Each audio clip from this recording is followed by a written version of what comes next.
Hola, hola, hola, ¿cómo están? Bienvenidos de regreso y bienvenida, la bendita pantalla verde.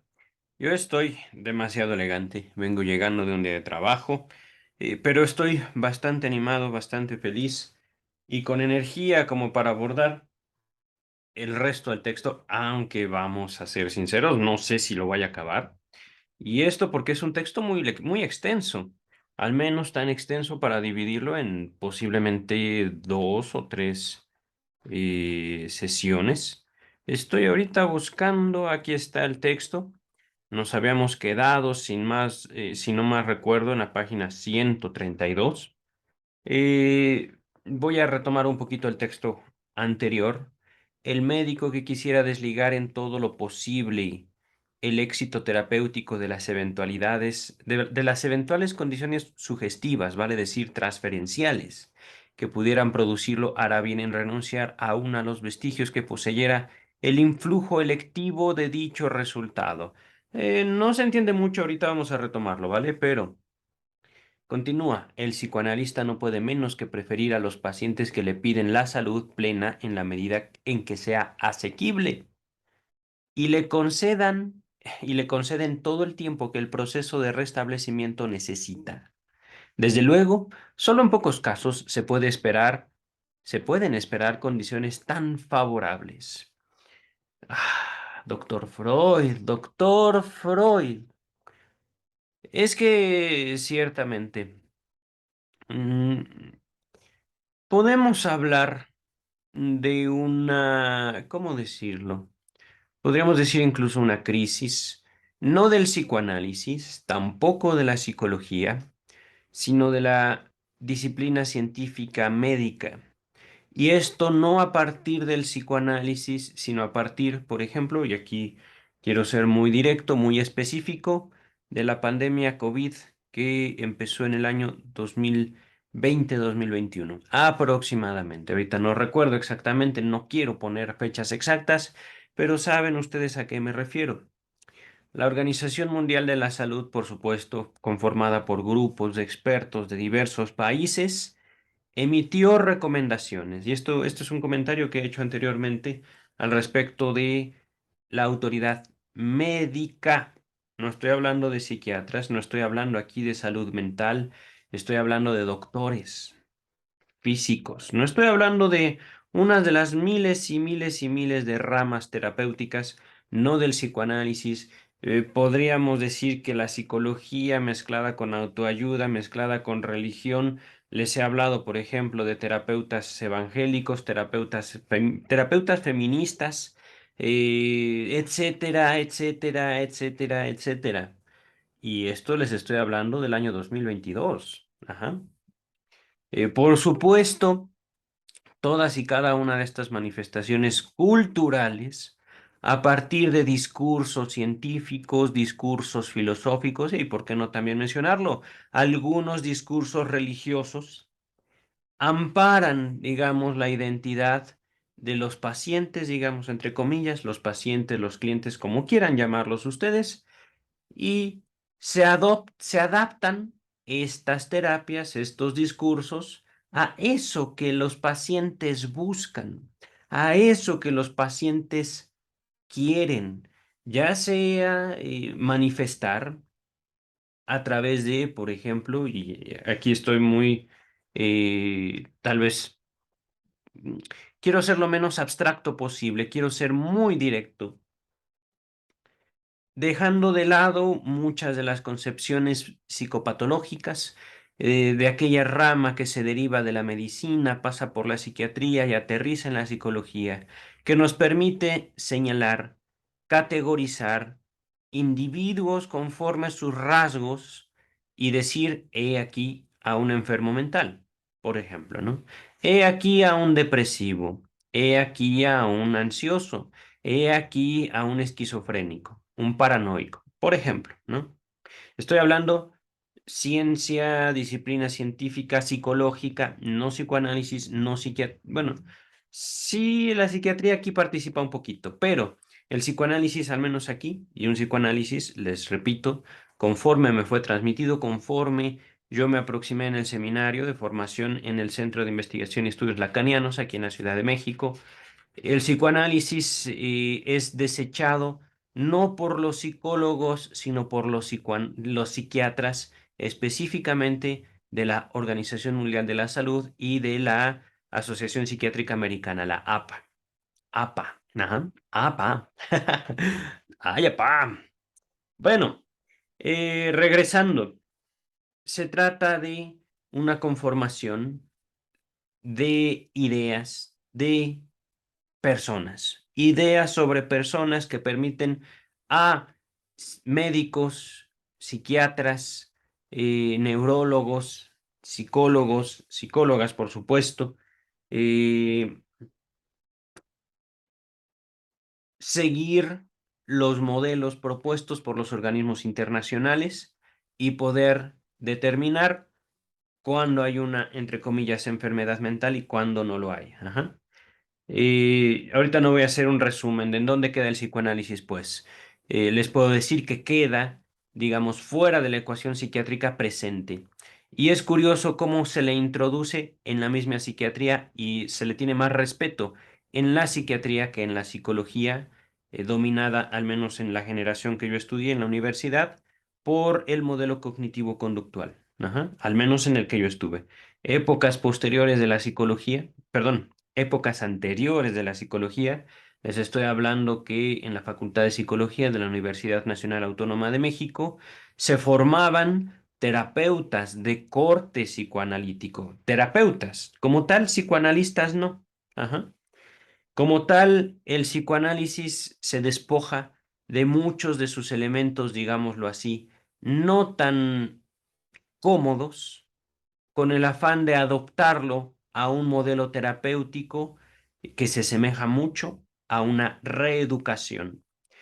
Este modelo terapéutico viene influenciado por el doctor Freud, sin duda. En él empezó mucho, que aquí se está viendo, en este texto estamos viendo. Por eso mi comentario.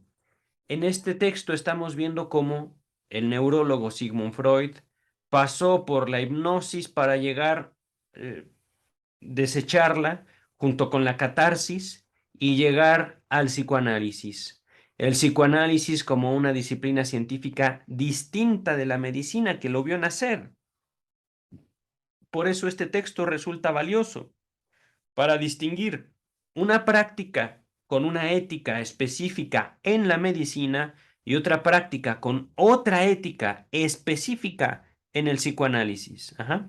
En estos momentos, hablando del desarrollo del texto, la psicología como la conocemos al año 2022 queda fuera. Ajá. Y aquí estoy siendo muy específico y tal vez muy directo. La psicología no tanto como una práctica científica, sino como la manifestación de una política médica. Ajá. Estoy siendo muy específico.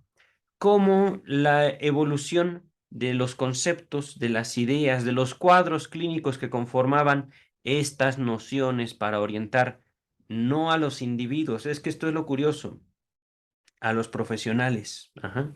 Profesionales de las ramas médicas que abrazan conocimientos. En su tiempo el psicoanálisis estaba contemplado, luego lo desechan, ya veremos por qué, ahorita no, pero el psicoanálisis a partir de 1940, 1950, si mal no recuerdo, pero en la conformación de los manuales diagnósticos de la Asociación Psiquiátrica Americana, queda fuera. ¿Ah? Ya no hay neurosis, ya no hay, por supuesto, histeria. Ajá. Ahorita hay otras formas de denominar eso que el psicoanálisis llamaba histeria.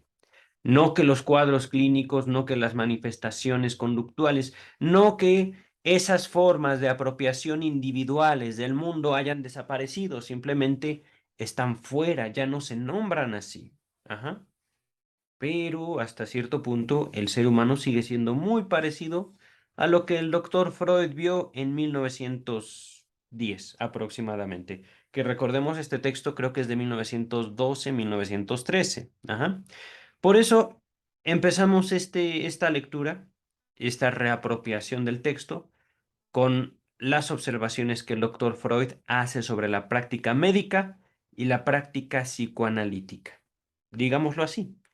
En ambos casos, los pacientes se acercan al profesional y ya Lacan vendrá después a burlarse al que se supone que sabe. No uso esas palabras, Lacan. El sujeto supuesto saber. Se supone que usted sabe, es doctor, se supone que me va a ayudar. Ayúdeme. Y estas palabras las voy a repetir. El psicoanalista no puede menos que preferir a los pacientes que le piden la salud plena en la medida en que sea asequible, es decir, posible. ¿Qué es eso de salud plena, doctor? Podemos aquí también distinguir algo que hemos señalado no en el texto pasado, y esto es curioso, sino hace dos textos. Si mal no recuerdo, sobre la dinámica de la transferencia. Perdón, no de la transferencia, de transferir. El texto, seguramente por lo viejito, digamos, de la traducción, decía transferencia, sin la N, transferencia no, transferencia. Esto se los mostré en pantalla incluso. Pero en aquel texto, si mal no recuerdo, se hablaba de que, el doctor Freud hablaba de que no, que, bueno, parafraseando, quien no está plenamente satisfecho en la realidad va a tender a depositar sus fantasías en las nuevas relaciones que emprende, incluido el analista. Y yo les preguntaba, bueno, doctor Freud, ¿acaso usted nos está presumiendo que es totalmente satisfecho sexualmente? ¿Usted, doctor Freud? Ahorita que lo tengo a las espaldas. Aquí está. ¿Acaso usted, doctor Freud, siempre, a partir de su interpretación de los sueños, estuvo satisfecho sexualmente? Que sabemos, la concepción de sexualidad del psicoanálisis no es una sexualidad coital, no es el coito. Ajá. Estar pleno, satisfecho, plenamente satisfecho con la realidad. Ajá. ¿Acaso lo estuvo usted, doctor Freud? Plenamente satisfecho con la realidad. Yo dije, es una afirmación bastante fuerte. Yo no lo creo. Yo les puedo decir, no estoy completamente satisfecho con la realidad. Y es que en eso está mi deseo. ¿Acaso yo, como psicoanalista, no deseo? Ciertamente, no voy a llevar mi deseo a mi clínica. No voy a llevar mi deseo a mi práctica, porque entonces mi deseo se convertiría en una forma de educación moral que yo llevaría a mis pacientes. Es decir, yo soy el modelo de hombre y tú tienes que ser como yo, lo cual, por supuesto, no puede ser. ¿Me explico? Yo soy simplemente un ser humano, igual que el doctor Freud, igual que mis analizantes, igual que mi analista. Ajá. Ciertamente hay momentos en los cuales, y aquí recuerdo mucho el seminario de formación, no siempre, y esto es mucho influenciado por las ideas de Lacan, no siempre ocurre el análisis aún con el mejor analista. En todas las sesiones, en todo momento, no. Digamos que, y esto ya terminando mi introducción como una breve presentación, no solo de las ideas de Lacan, sino también del doctor Freud, el psicoanálisis es un fenómeno posible cuando un sujeto está frente a un analista. Posible, no hay garantía. Y ciertamente veremos cómo esta práctica, este fenómeno, que puede o no puede darse, aún con los mejores, está sujeto ciertamente a algunas condiciones, no del analista, no del experto, sino del analizante. Ajá. Ahora sí, regresamos a el texto. El psicoanalista no puede menos que preferir a los pacientes que le piden la salud plena en la medida en que sea asequible, es decir, accesible. Ajá. Y le conceden todo el tiempo que el progreso de restablecimiento necesita. Ciertamente es lo que el doctor proponía con sus pacientes, pero eso se modificó. Ujú. Continúa el texto. Desde luego, solo en pocos casos se pueden esperar condiciones tan favorables. Y eso lo dice el creador del psicoanálisis. En pocos casos los pacientes van a aceptar la propuesta del doctor Freud. En pocos casos. Y esto es importantísimo. Esta leyenda del psicoanálisis, de la psicología, la figura que determinó mucho de lo que se espera al día de hoy de la psicología, de la psiquiatría y claro que sí, del psicoanálisis mismo, dice: quien tiene el poder en la relación no somos nosotros, es el paciente. Es él o es ella quien determinan lo que va a ser una realidad en su vida. Ahora sí, lo que sigue, página 132, esto sí ya es, digamos, donde nos habíamos quedado. El punto siguiente sobre el que se debe decidir al comienzo de una cura es el dinero, los honorarios del médico. El analista no pone en entredicho que el dinero haya de considerarse en primer término como un medio de sustento y de obtención de poder. Fíjense, obtención de poder, pero asevera que en la estima del dinero coparticipan poderosos factores sexuales. El texto no lo destaca, estoy destacándolo yo, ¿vale? Y se puede declarar, por eso, que el hombre de cultura trata los asuntos de dinero con idéntica manera que las cosas sexuales, con igual duplicidad, mojigatería e hipocresía.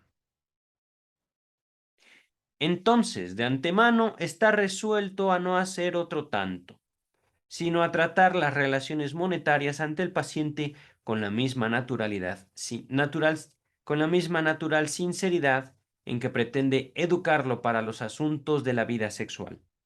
Fíjense, el doctor Freud no se anda por las ramas, va directo, ¡pum! Ahí está.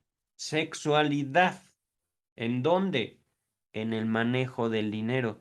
Es realmente muy lógico. Y en esto sí le aplaudo al doctor Freud. En esto sí digo, tiene razón.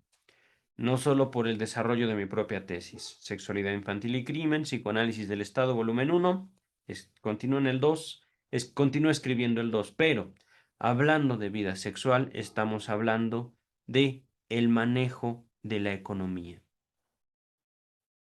¿Cómo que el manejo de la economía? Sí, el manejo del interés, el manejo de la atención, el manejo del tiempo, el manejo de los valores, positivo, negativo, placer, dolor, por ejemplo. No vamos a hablar ahorita de principios teóricos, nos vamos a ir directamente al texto, ¿vale?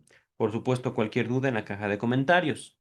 Les voy a dejar también al final, ahorita no tengo pluma, maldita sea, ya hicimos un estudio de 3 ensayos de teoría sexual. Se lo recomiendo ampliamente. Continúa el texto principal. Al comunicarle espontáneamente en cuanto estima su tiempo, le demuestra que él mismo ha depuesto toda falsa vergüenza. Vergüenza. Ah, caray, a ver. ¿Cómo? Al comunicarle espontáneamente en cuanto estima su tiempo, le demuestra que él mismo ha depuesto toda falsa vergüenza. Es decir, al comunicarle espontáneamente se refiere el analista al analizante. ¿Cuánto estima usted mi tiempo? ¿Cuánto valgo para usted? ¡Pum! Y nada. Ah, ¿verdad? Imagínense eso. Que, y esto es algo que se ve mucho en la psicología, se manejan precios estándar. Todos mis pacientes en México, 200 pesos, alrededor de $10, más o menos, ¿no? Por supuesto, hay quien cobra mucho más, hay quien cobra mucho menos. Ajá. Pero aquí, ¿en cuánto estima usted mi tiempo? Podremos decir, el psicoanalista se está poniendo en la palma de la mano del analizante. Pero estas palabras ha depuesto toda falsa vergüenza. Es decir, no nos hagamos tontos. Usted viene buscando algo. ¿Qué precio tiene ese algo para usted? ¡Pum! Continúa el texto. Por otra parte, la humana sabiduría ordena no dejar que se acumulen grandes sumas, sino cobrar en plazos regulares breves de un mes, por ejemplo. Es notorio que no se eleva en el enfermo la estima por el tratamiento brindándoselo demasiado barato. Se sabe que no es esta la práctica usual en nuestra sociedad europea para el neurólogo y el médico internista, pero el psicoanalista tiene derecho a adoptar la posición del cirujano, que es sincero y cobra caro porque dispone de tratamientos capaces de remediar. Fíjense, esta es una declaración hecha por el doctor Freud. Ajá. Por supuesto, cada psicoanalista podría decirles que yo conozco tiene modelos distintos de aproximarse. Por supuesto, tarifas distintas, poblaciones distintas, métodos para solicitar el pago distinto. El doctor Freud pedía, por ejemplo, un pago por mes. Ajá. No me acuerdo cuánto, a lo mejor al ratito nos dice, pero a ver, primero vamos a establecer un periodo de observación. Esto lo vimos en el capítulo pasado, en el video pasado, la primera parte de este texto. Vamos a vernos durante 2 semanas, muy posiblemente 1 o 2 horas diarias. Y en base o con base a estas interacciones, voy a saber si puedo o no ayudarle. Ajá. Este periodo de observación también me permitirá notar hacia dónde sería conveniente que usted dirigiera sus pasos. Ética, ¿me explico? No es pues todos mis pacientes 400 pesos, ¿ya? ¿Me pagó? Bueno, pásele. Ajá, ajá, ajá. No, pues es usted depresivo. Ajá, mire, tendrá que ir con el psiquiatra. Váyase, pum. Eh, no hay, digámoslo ahí, eh, ¿cómo decirlo? Una propuesta subjetiva, una apuesta por uno mismo, sino que uno se convierte, digámoslo así, en una sucursal de un conocimiento que adquirió en la universidad. Ajá. Y en este dispendio, en este establecimiento de sucursales que se dedican a dictaminar lo que es correcto y lo que no, mejor dicho, todo es incorrecto. Entonces, mm, no hay como tal un contacto entre dos personas. Hay un contacto en el cual un individuo se señala a sí mismo y busca el reconocimiento del otro a través del dinero. No estoy describiendo el acto analítico, no estoy describiendo el contacto con el psicoanálisis, sino la terapia psicológica, digo específicamente la terapia psicológica para el año 2022, en la cual, por supuesto, en base a la preparación, en base a la supervisión y en base al conjunto de conocimientos adquiridos en la universidad, aplicación de técnicas diagnósticas, test, ujú, se pueden llegar a obtener estos cuadros clínicos. Ajá. Pero en el cuadro clínico no está el contacto entre personas. Está el contacto del paciente con las técnicas. Está el contacto del paciente con los cuestionarios, con los cuadros clínicos, con ¿cómo decirlo? Los modelos que han formado sociedades que existieron muchísimos años antes y que van adoptando sus criterios a las presiones políticas. Ajá. Vamos a regresar al texto. Lo que el doctor Freud hacía era básicamente eh, cobrar caro, ciertamente, nos está diciendo. No es necesario que me pague usted por sesión, sino me va a pagar por mes. Y por mes yo cobro tanto. Ajá. Continúa el texto.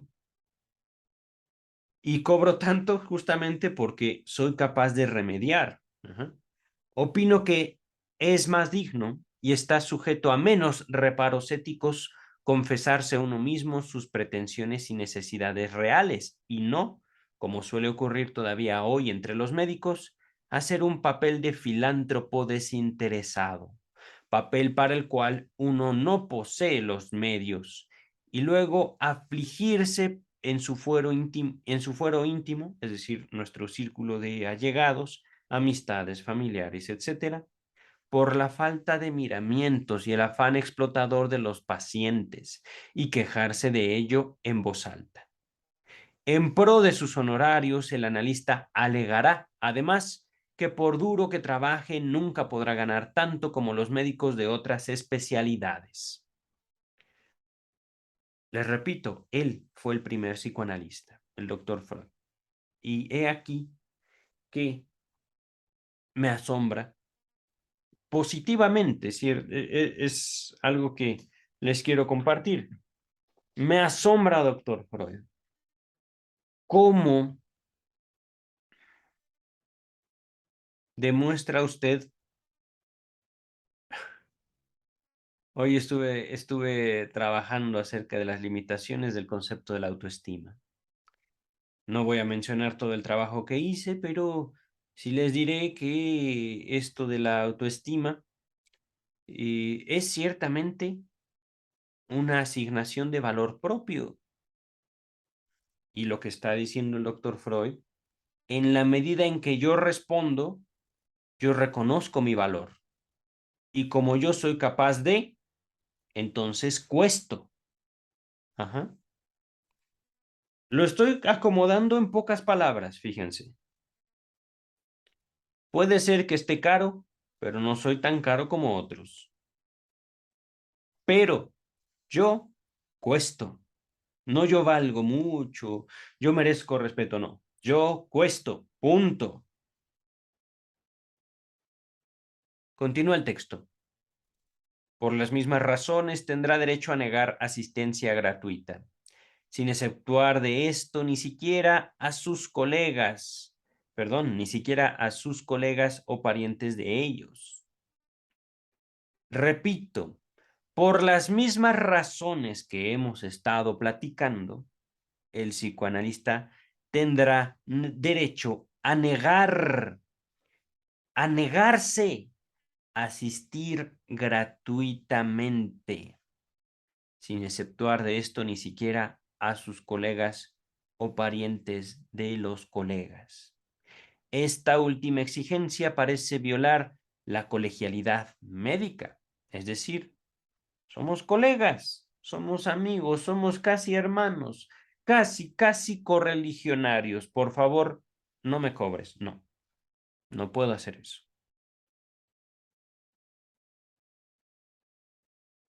Pero debe tenerse en cuenta, continúa el texto, que un tratamiento gratuito importa para el psicoanalista mucho más que para cualquier otro. Le sustrae una fracción considerable del tiempo de trabajo de que dispone para ganarse la vida. Un octavo, un séptimo de ese tiempo, etcétera. Y por un lapso de unos meses. Y un segundo tratamiento gratuito simultáneo le arrebatará la cuarta o una tercera parte de su capacidad de ganarse la vida, lo cual sería equiparable al efecto de un grave accidente traumático. Además, es dudoso que la ventaja para el enfermo contrapese en alguna medida el sacrificio del médico.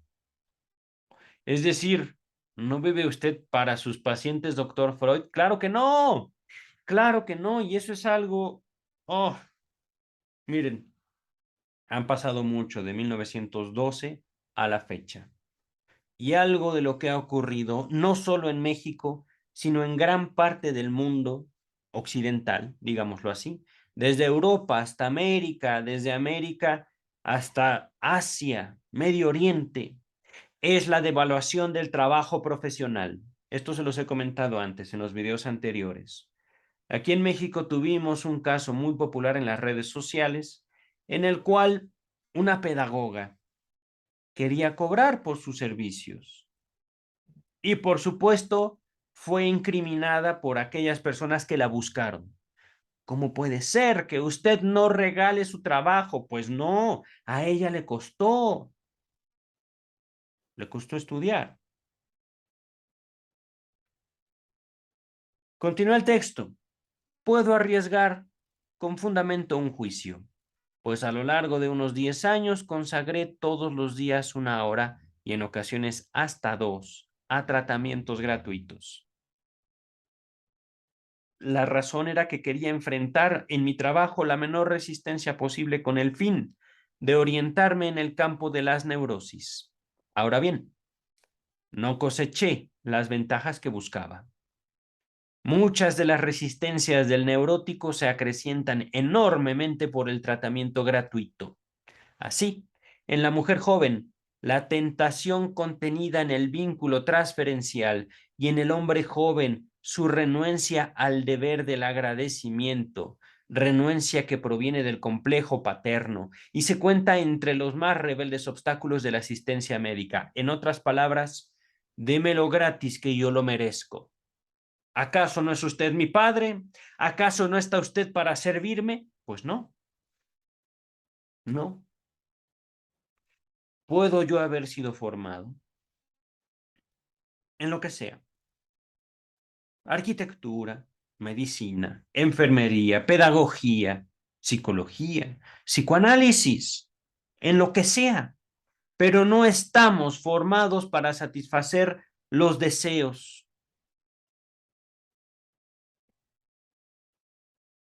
sin ningún tipo de remuneración. La dignidad de los profesionales en general ha ido disminuyendo mucho. Es justamente algo que yo observo en mi propio libro. Por eso hablo del Estado.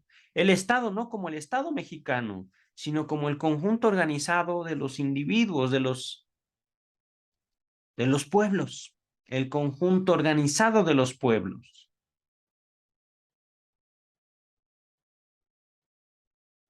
Cuando digo la imagen del profesional está en crisis, la práctica profesional está en crisis, estoy hablando del Estado. No estoy hablando de los gobiernos. Los gobiernos es una parte del Estado. Pero esta otra parte del Estado, que podemos nombrar como las profesiones, los especialistas, está sin duda en una crisis justamente por la gratuidad, justamente porque ya no cuestan nada y hay profesionales, justamente, aquí nos dice el doctor Freud, yo regalé mi trabajo y no encontré lo que estaba buscando. Antes bien, estos me decían, dame que me merezco, gratis, lo mejor de lo mejor. Pues no, el mundo no es así. Y esto es parte, es justamente lo que vimos en la pandemia. La medicina no nos ha costado a la gran mayoría de los individuos,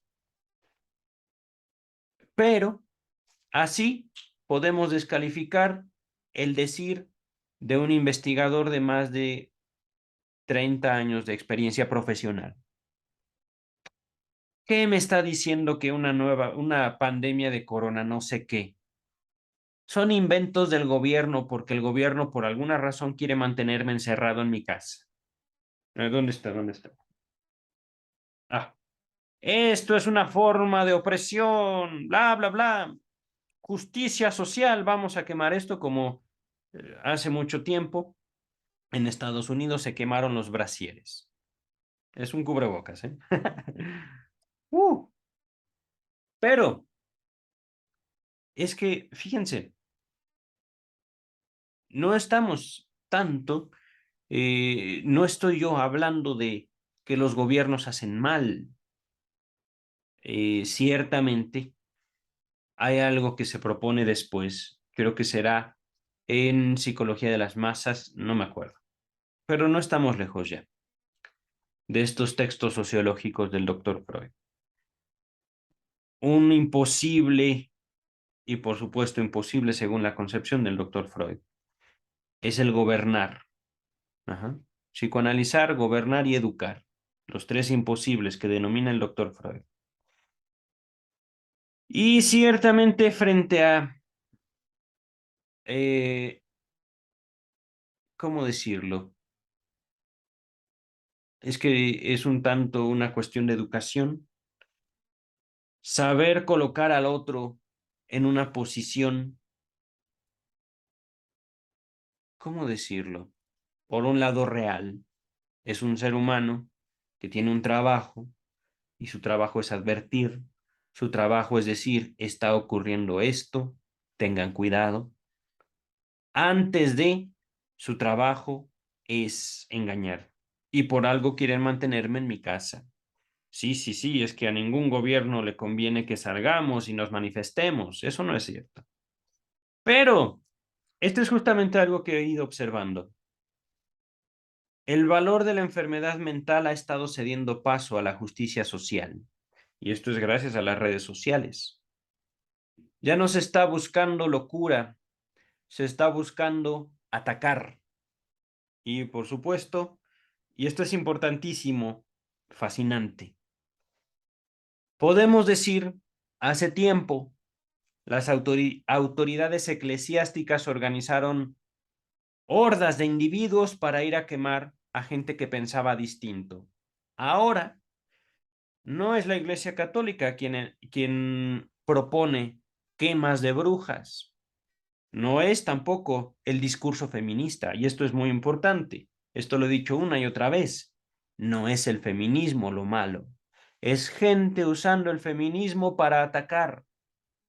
Fue gente también usando la doctrina católica, usando la doctrina evangélica, usando el Islam para atacar. Aquí es muy específico. Soy muy específico. Yo no culpo a los discursos, pero es posible siempre señalar a una persona que invita al conjunto para atacar. Y en épocas actuales, ustedes y yo podemos tener cientos y cientos y cientos de perfiles falsos, bots que podemos comandar como ejércitos virtuales para atacar a lo que ustedes gusten y manden. No son gobiernos. Algunos sí, pero otros no. Ajá. Algunos son cuestiones económicas, algunas son cuestiones políticas. Bots para desacreditar gobiernos, por ejemplo. Bots para determinar gobiernos. Hay, de hecho, muchos buenos documentales al respecto. No me acuerdo, pero hay que estar al pendiente de estas nuevas posibilidades de interacción. Continuamos con el texto. Eh, Estábamos hablando de los tratamientos gratuitos. El doctor Freud dice, Nanay, por favor, valoren, que los háganse valorar por los demás. Y por supuesto, valoren ustedes su trabajo. Su trabajo, no solo el análisis, el trabajo de toda persona que invierte un tiempo en otros. Continúa el texto, ahora sí. Muchas de las resistencias del neurótico, voy a repetir esto, se acrecientan enormemente por el tratamiento gratuito. Así, en la mujer joven, la tentación contenida en el vínculo transferencial. Es decir, yo sé que usted me ama. Yo sé que usted no puede dejar de verme, doctor, por eso no me cobra. Ajá. Y en el hombre joven, su renuencia al deber del agradecimiento. ¿Yo por qué le voy a estar agradeciendo? Si usted me debe esto y más, démelo. Es mi padre, ¿no? Renuencia que proviene del complejo paterno. Complejo. Recordemos, complejo no es trauma. Lo voy a repetir siempre. ¿Por qué? Porque en la psicología moderna se victimiza. Ajá. Es que tienes un complejo, pobrecito de ti. No. Complejo quiere decir conjunto de ideas al respecto de paterno, el padre. Ajá. Continúa el texto. Y se cuenta entre los más, se encuentra este complejo paterno, este deber, renuncia al deber del agradecimiento. Se encuentra entre los más rebeldes obstáculos de la asistencia médica. Denme un segundo.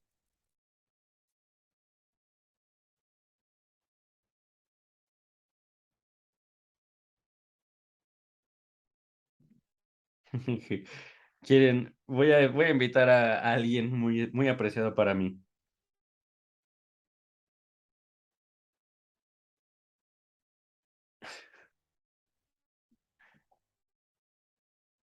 Vamos a continuar con el texto.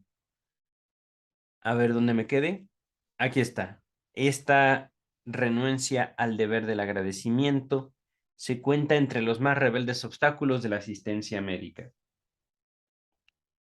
La ausencia de la regulación que el pago al médico sin duda establece se hace sentir muy penosamente. Repito, la ausencia de la regulación que el pago al médico sin duda establece se hace sentir muy penosamente.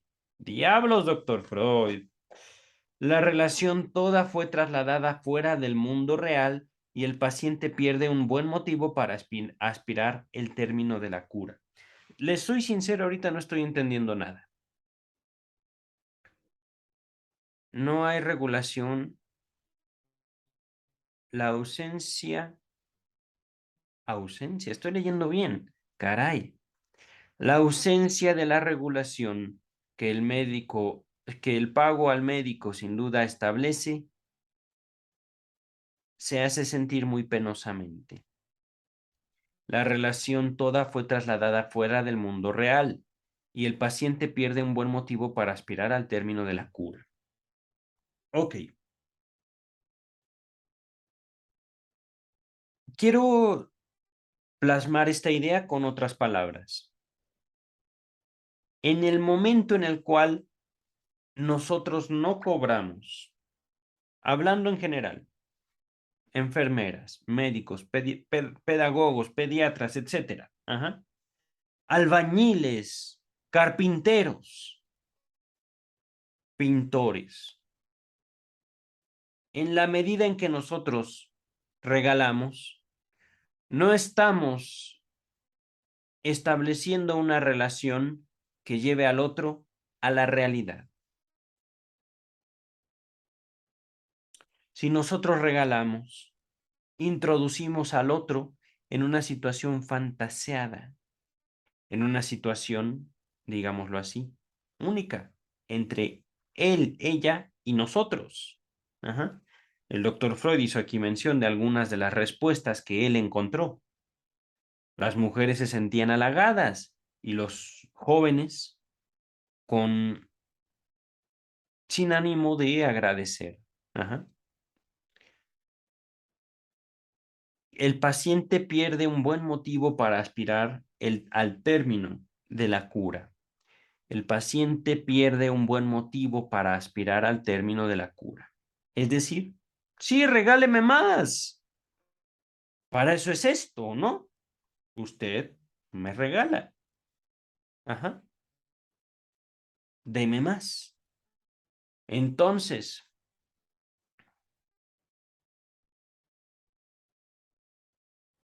es que me hizo pensar justamente que el pago tiene un símbolo. El pago, por supuesto, no solo es el coste que yo estoy haciendo para un restablecimiento, no solo es el símbolo del valor que yo le otorgo al otro, es decir, usted es valioso, valiosa para mí. Ajá. Y aquí ya se me cortó la garganta, maldita sea, maldito doctor Freud. Ahora sí me hizo apenarme. Es que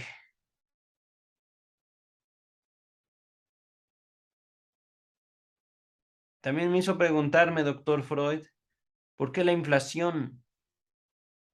¿Por qué la vida cada vez es más cara?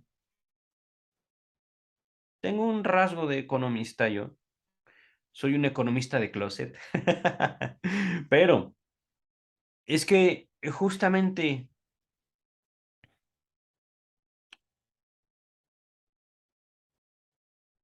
No solo ahorita pienso en la economía, en la inflación, sino justamente en eso que se juega cuando nosotros intercambiamos algo.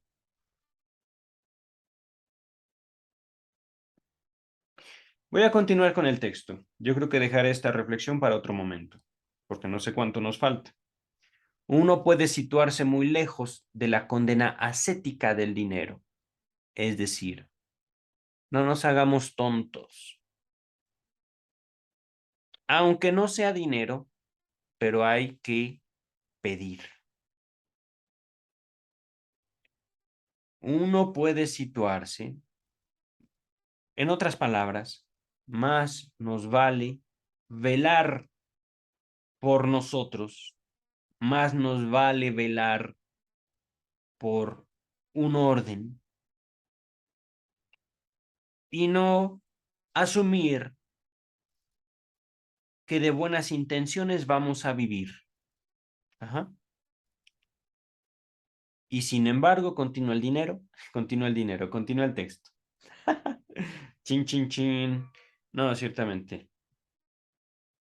Esto es algo muy importante también, que ahorita no me voy a detener.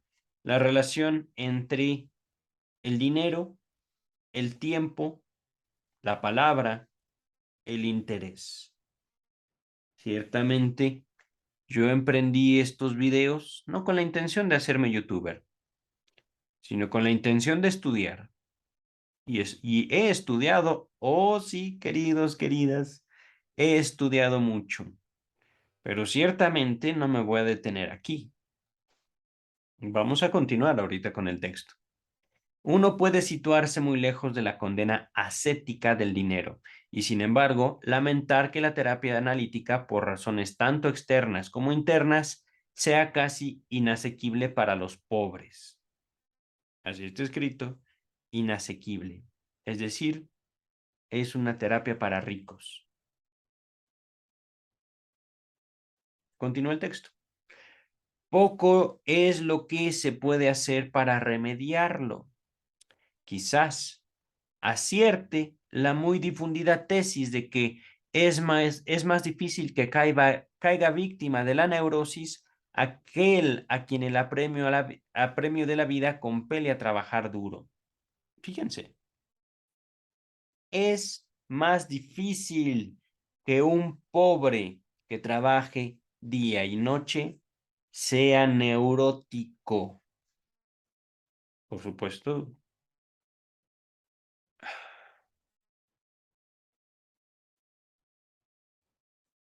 ¿qué cosas? Digo, es más difícil, ciertamente, no imposible, pero una persona. Entonces, ¿qué es la neurosis? Maldita sea, desde el punto de vista económico.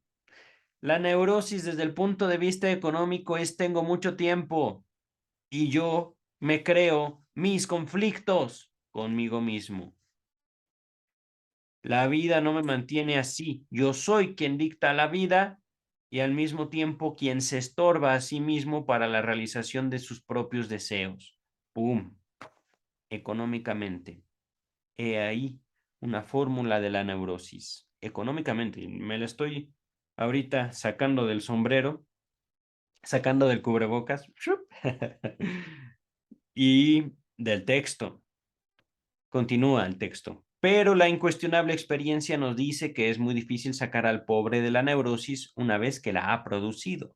¡Oh! Doctor Freud, entonces no escoge casos que ya sabe usted no van a mejorar. No. Continúa el texto.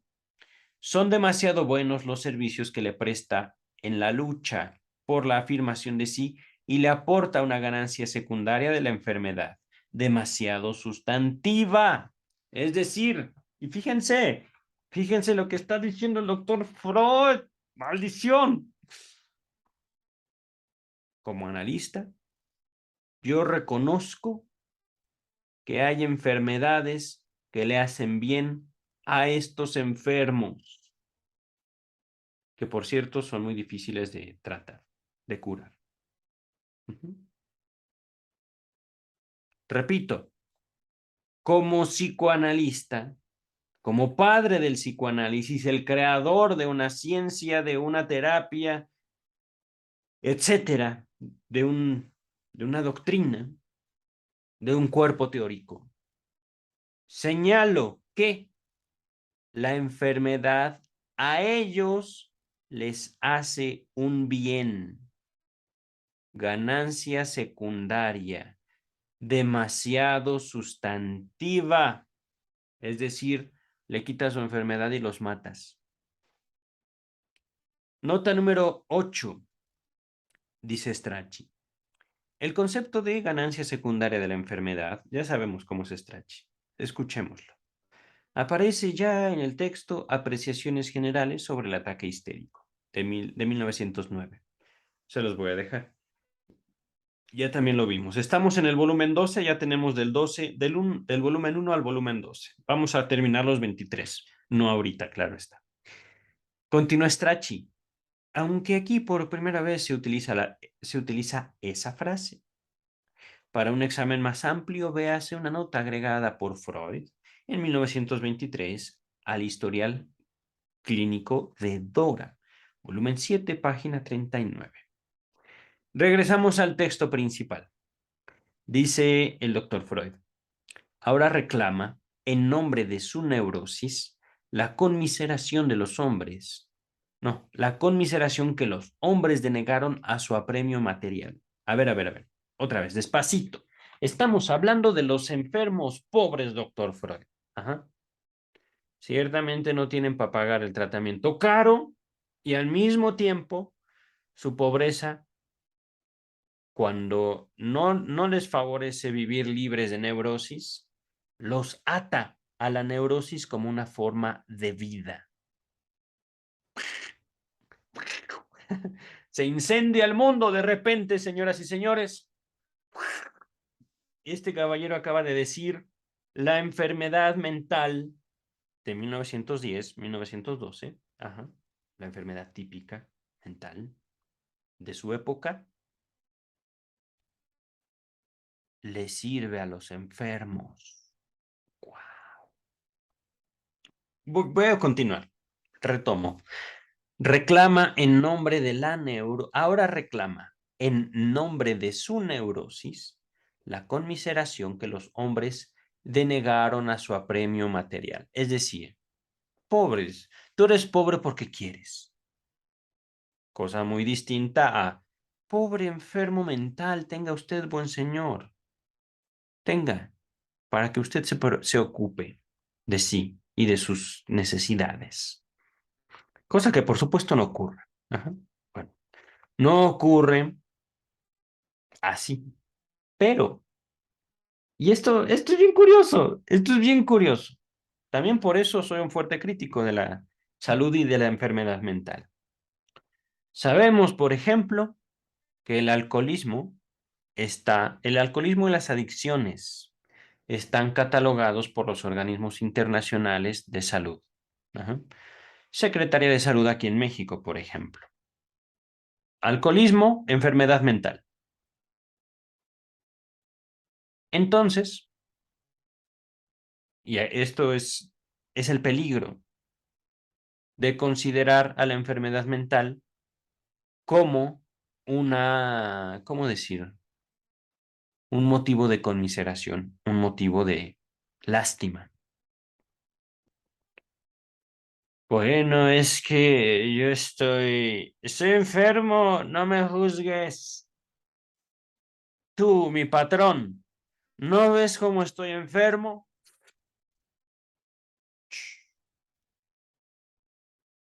Estoy borracho, soy alcohólico, compréndeme. Ajá. Y como me comprendes, me tienes que pagar una remuneración. Ajá. Y lo mismo aplica en las adicciones. Esto, por supuesto, podría sonar estúpido, pero en ocasiones así es.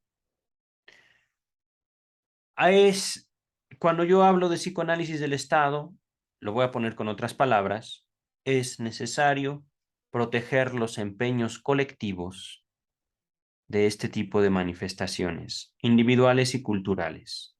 Ajá. En la medida en la que nosotros nombramos esos actos como enfermedad y a los enfermos como dignos de la conmiseración, de la lástima y del apoyo gubernamental e institucional, estamos vulnerando el empeño de todos, de ustedes y mío,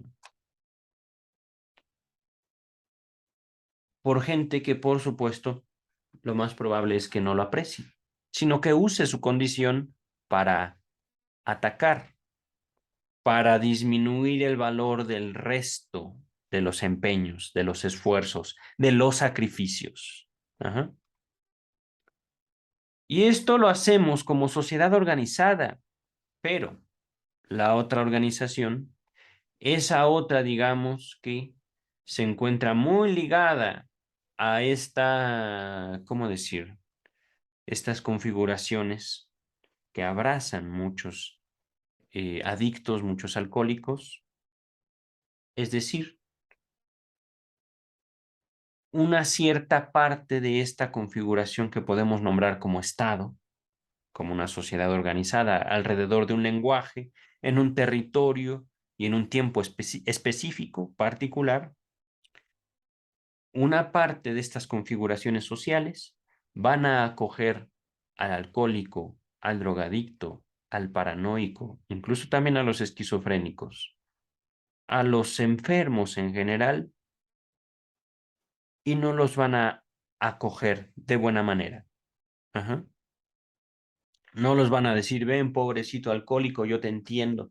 Hace tiempo conocí a una chica, una psicóloga, salí con ella un par de ocasiones, pero la dejé de frecuentar cuando me dice algo así, como lo que estaba diciendo. Ven, pobrecito alcohólico, tranquilo, no pasa nada, nadie te quiere, ¿verdad? Yo sí te quiero, yo sí te quiero. Pero esta chica hacía exactamente esto con asesinos, no, no tanto así de que, y de hecho sí me lo llegó a decir, es que nadie lo comprende a ese sujeto de casi 2 metros y medio, seguro le pegaban de chiquito, seguro le pegaban de chiquito, por algo se hizo asesino. Eh, ahorita estoy siendo un poco, este, sarcástico, pero cuando yo me encuentro eso en ella, dije, ay, nanita, ay, mamá, yo mejor me pinto de cuadritos. Con permiso, ya me voy. Y no, bueno,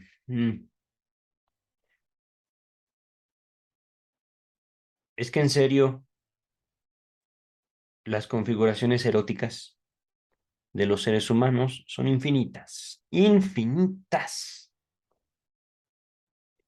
No puedo decir yo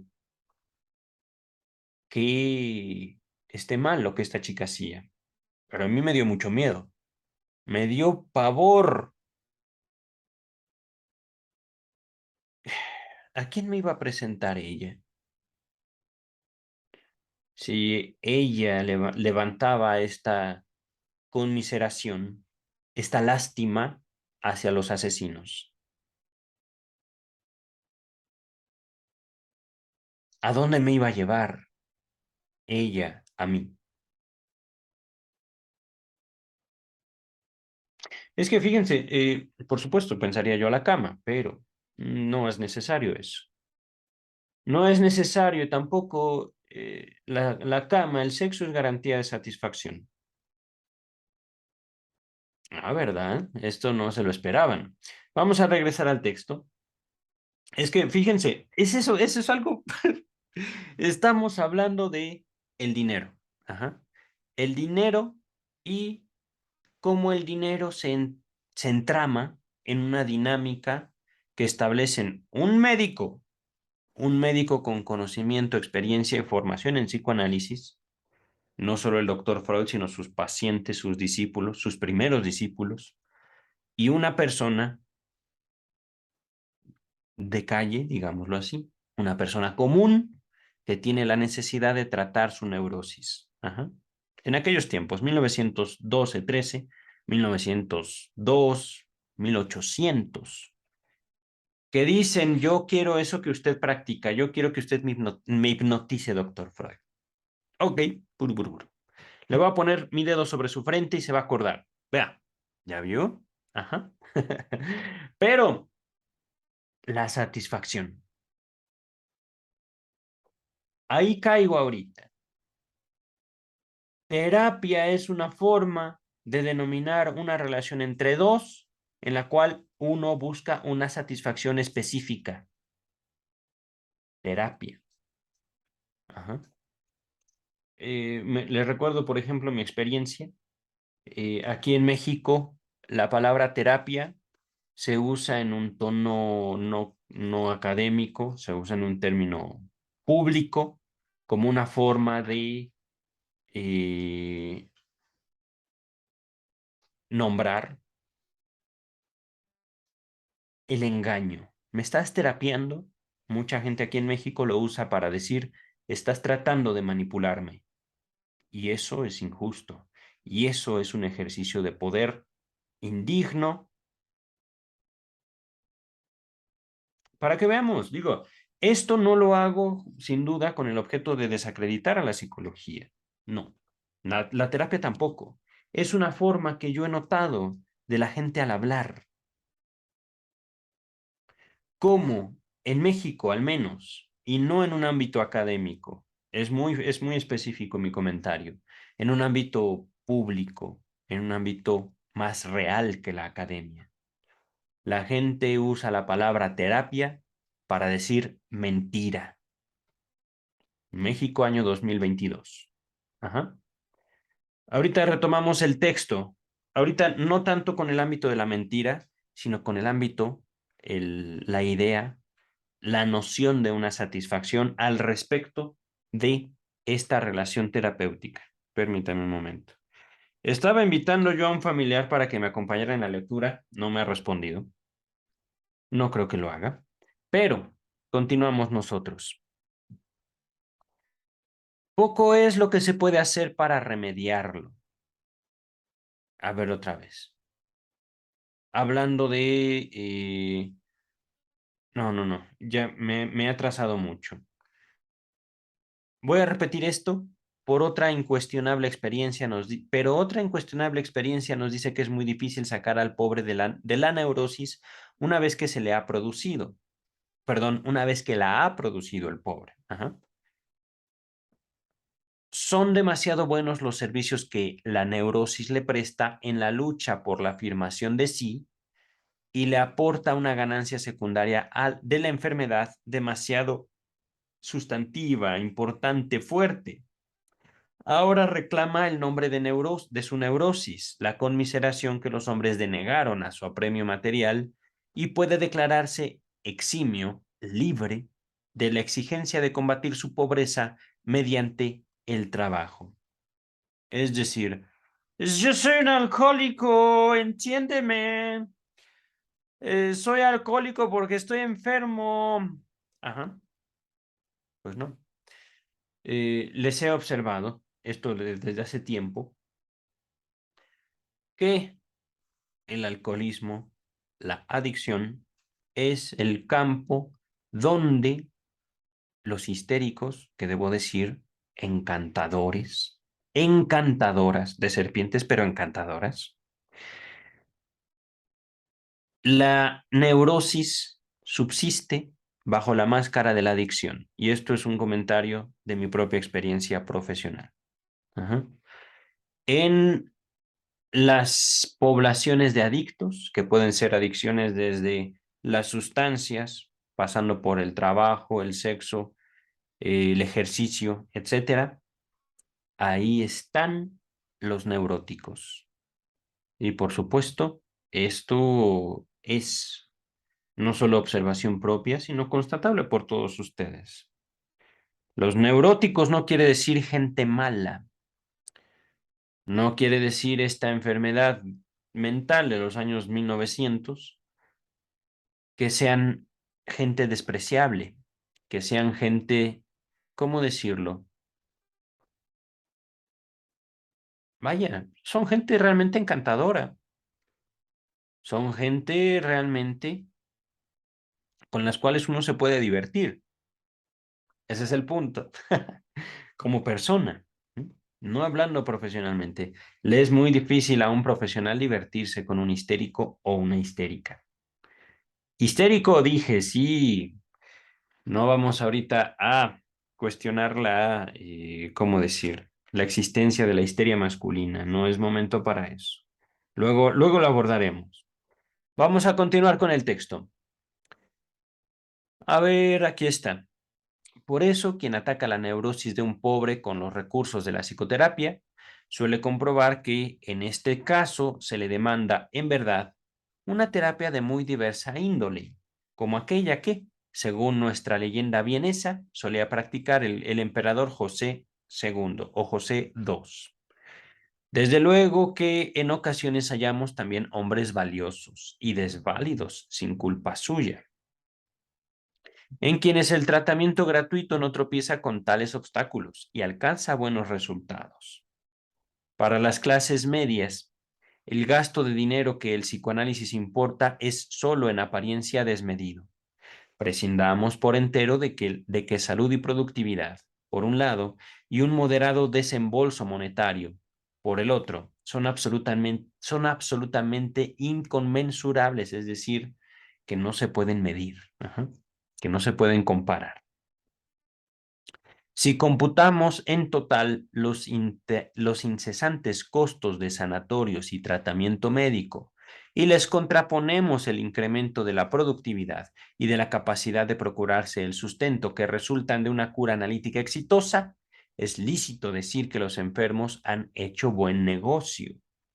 No hay en la vida nada más costoso que la enfermedad y la estupidez. Así está escrito. Y esto sí me parece genial, se los voy a poner en pantalla porque es genial aquí el doctor Sigmund Shlomo Freud.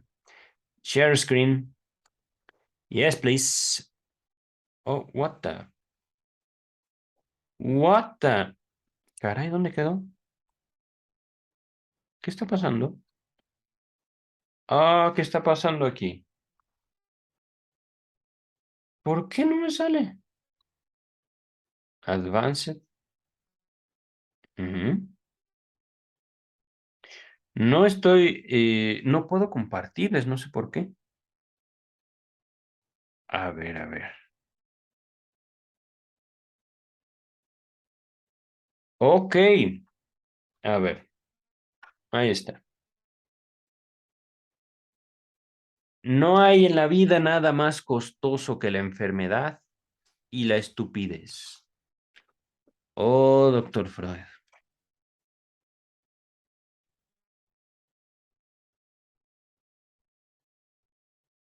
Página 134 del volumen 12. Creo que estamos a 10 páginas de terminar este texto, ¿eh? Claro está que no voy a concluirlas todas en este momento. Yo creo que... stop share. Yes, please. Voy a dejar, tal vez no ahorita, pero el texto voy a dedicarme otro rato. Una página más. Antes de concluir estas puntualizaciones sobre la iniciación del tratamiento analítico, diré unas palabras todavía sobre cierto ceremonial de la situación en que se ejecuta la cura. Mantengo el consejo de hacer que el enfermo se acueste sobre un diván mientras uno se sienta detrás, de modo que él no lo vea. Esta escenografía tiene un sentido histórico. Es el resto del tratamiento hipnótico, a partir del cual se desarrolló el psicoanálisis. Pero por varias razones merece ser conservada. En primer lugar, a causa de un motivo personal, pero que quizás otros compartan conmigo. No tolero permanecer bajo la mirada fija de otro 8 horas o más cada día. Y cómo mientras escucho yo mismo me abandono al decurso de mis pensamientos inconscientes, no quiero que mis gestos ofrezcan al paciente material para sus interpretaciones o lo influyan en sus comunicaciones. Es habitual que el paciente tome como una privación esta situación que se le impone y se revuelva contra ella. En particular, si la pulsión de ver, el voyeurismo, desempeña un papel significativo en su neurosis. A pesar de ello, persisto en ese criterio que tiene el propósito y el resultado de prevenir la inadvertida contaminación de la transferencia con las ocurrencias del paciente. Aislar la transferencia y permitir que en su momento se la destaque nítidamente, circunscrita como resistencia, me lleva. Sé que muchos analistas obran de otro modo, pero no sé si en esta divergencia tiene más parte la manía de hacer las cosas diversas o alguna ventaja que ellos hayan encontrado. Véase páginas 139 a 140. Pues bien, una vez reguladas de la manera dicha las condiciones de la cura, se plantea esta pregunta: ¿en qué punto y con qué material se debe comenzar el tratamiento? Página 135, permítanme. Si mal no recuerdo, esto que termina en la 144. Ah, caray. No, espera. No, me pasé mucho. A ver, a ver. Sí, 144. Nos quedamos ahorita en la 135. Avanzamos 3 páginas. Interrumpo aquí porque hay una separación en el texto, lo cual me indica que se viene otro tema. Se viene, ya el doctor Freud nos advirtió, incluso en la introducción, su alumno James Strachey, que este texto originalmente estaba compuesto por 3 o más. Voy a dejar hasta aquí, aprovechando, digamos, esta separación que el texto marca, como una separación muy marcada, muy espaciada entre párrafos. Ajá. Repito esta pregunta que finaliza esta parte del texto. ¿En qué punto y con qué material se debe comenzar el tratamiento? Que recordemos, para el doctor Freud, tratamiento es la cura. Ajá. No me voy a meter mucho en eso ahorita porque lo hemos estado estudiando no desde hace poco, sino yo creo que desde la interpretación de los sueños. Vamos ahorita a finalizar este video para continuar en otro momento. Tal vez yo lo grabe el mismo día de hoy, no todo el resto del texto, sino la siguiente división. Ahorita me voy a procurar mi vida social. Nos estamos viendo pronto.